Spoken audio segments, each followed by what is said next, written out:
Hi there, and welcome to Fluent English Story Vault. Get ready to listen closely. Repeat with confidence. Focus on every word. One day, you'll speak English fluently. Let's get started. Hello, I'm Sophie. I live in a very small town. People here think in old ways. They say girls should stay home and do housework. They say girls should not have big dreams. But I have a dream. I want to be an actress. I want to stand on stage and play different roles.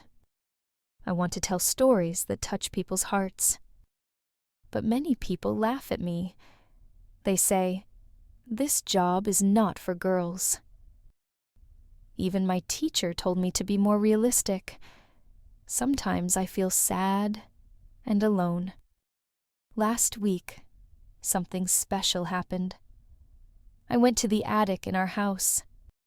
There were many old boxes covered in dust. I opened one and found an old letter. It had my name on it, Sophie, but the date was from 17 years ago.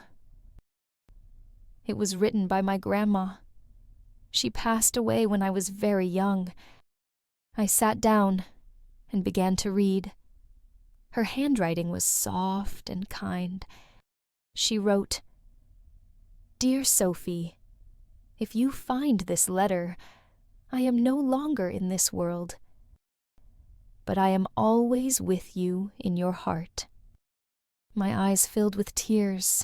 She continued, "Some people will try to tell you who to be, but only you know who you truly are. Be brave. Follow your dreams. You are strong. You are special."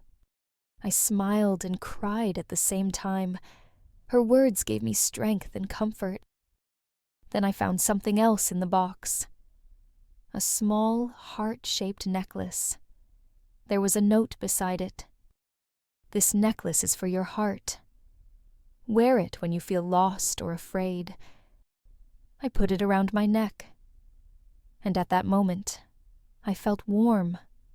I felt safe. Now I'm 22. I don't remember much about my grandma because she passed away when I was very young. But this letter, this necklace, they feel like a bridge between us. Every time I read her words, I hear her voice in my mind. When I touch the necklace, it's like she's holding my hand, whispering, "Keep going." People still talk. They still say, "You can't. You shouldn't. It's not for girls." But I'm different now. Now, I have a stronger voice inside me. My grandma's voice. And now it's time. Time to step onto the stage, tell my story, and show the world who I really am. I'm no longer that shy girl from yesterday. I'm a girl with a dream, with a purpose, and with a heart full of love and courage. Grandma, if you can hear me somewhere out there, know that I'm going forward, all the way.